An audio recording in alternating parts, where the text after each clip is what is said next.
நம் தமிழ்நாட்டுல அரசியல் களம் இப்போ வேற லெவல்ல மாறியிருக்கு. தமிழகத்தின் புதிய முதலமைச்சரா பொறுப்பேற்றுள்ள நம் மாண்புமிகு முதல்வர் விஜய் அவர்கள் மக்களோட குறைகளை கேட்க அதிரடியான சில ஹெல்ப்லைன் மற்றும் தொடர்பு விவரங்களை வெளியிட்டிருக்காரு. அது என்னென்ன எண்கள், அதை நம்ம எப்படி பயன்படுத்தணும் அப்படிங்கிற முழு விவரத்தை இந்த வீடியோல பார்க்கலாம். ஃபர்ஸ்ட் இந்த இணையதள முகவரியை பத்தி பார்க்கலாம். cmhelpline.tnega.org அப்படிங்கிற இந்த இணையதளம் தமிழ்நாடு மின் ஆளுமை முகமை மூலமா ரொம்பவே பாதுகாப்பா நிர்வகிக்கப்பட்டு வருது. பொதுமக்கள் தங்களுக்கு இருக்கிற எந்த ஒரு குறையாக இருந்தாலும் இந்த தளத்துல நேரடியா ஆன்லைன் மூலமாக மனுக்களை பதிவு செய்ய முடியும்.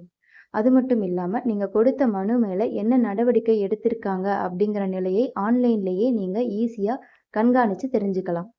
அடுத்ததாக பொதுமக்கள் தங்களோட கோரிக்கை மனுக்கள் மற்றும் புகார்களை ஆதாரங்களோடு அனுப்ப 2 முக்கிய மின்னஞ்சல் முகவரிகள் கொடுக்கப்பட்டிருக்கு. முதலாவதாக முதலமைச்சரின் தனிப்பிரிவு மின்னஞ்சல் முகவரியான cmcell@tn.government.in அப்படிங்கிற மின்னஞ்சல் முகவரிக்கு உங்களோட கோரிக்கைகளை நீங்க மெயில் அனுப்பலாம். இரண்டாவதாக முதலமைச்சர் உதவி மைய கண்காணிப்பு மின்னஞ்சல் முகவரியான cmhelpline@tn.government.in மூலமா நீங்க 1100 அல்லது இணையதளத்துல பதிவு செஞ்ச புகார்களோட தொடர் நடவடிக்கைகளை ரொம்பவே சுலபமா கண்காணிக்க முடியும். மூன்றாவதாக இணையதளம் அல்லது மெயில் பயன்படுத்த தெரியாத பொதுமக்களுக்காகவே மிக எளிமையான ஒரு வசதியும் இருக்கு. அதுதான் முதலமைச்சர் உதவி மையத்தின் அதிகாரப்பூர்வ தொலைபேசி எண் 1100. இது முற்றிலும் கட்டணமில்லா ஒரு உதவி எண் ஆகும்.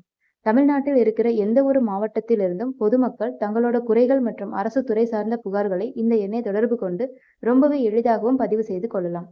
அடுத்ததாக ஆன்லைன் வசதி இல்லாதவங்களுக்கும் அவசர தேவைகளுக்கும் நேரடியாக தொடர்பு கொள்ள லேண்ட்லைன் எண் கொடுக்கப்பட்டிருக்கு. அதுதான் 04425672345. இது முதலமைச்சரின் தனி பிரிவுக்கான நேரடி தொலைபேசி எண் ஆகும். ஒருவேளை உங்களுக்கு 1100 எண் கிடைக்காத பட்சத்திலோ அல்லது மிக முக்கியமான அவசர தகவல்களை தெரிவிக்க விரும்பினாலோ இந்த எண்ணை நீங்க தாராளமா பயன்படுத்திக்கலாம். கடைசியா இந்த ஹெல்ப்லைன் சேவைகள் அனைத்தையும் ஒரே இடத்துல ஒருங்கிணைக்க உருவாக்கப்பட்டதுதான் இந்த டிஎன்சிஎம் ஹெல்ப்லைன் சிட்டிசன் அமைப்பு. நாம முன்னாடி பார்த்த 1100 உதவி எண்ணும் சரி, இணையதளமும் சரி, எல்லாமே இந்த ஒரு கூட்டு அமைப்பின் கீழ் தான் இயங்குகிறது. பொதுமக்கள் தங்களோட மொபைல் மூலமாவே ஈஸியா புகார்களை பதிவு செய்ய டிஎன்சிஎம் ஹெல்ப்லைன் அப்படிங்கிற அதிகாரப்பூர்வ மொபைல் செயலியும் பிளே ஸ்டோர்ல இருக்கு. இதன் மூலமா நீங்க கொடுத்த புகாருக்கு என்ன தீர்வு கிடைச்சிருக்குன்னு உங்க போன்ல இருந்தே கண்காணிக்க முடியும்.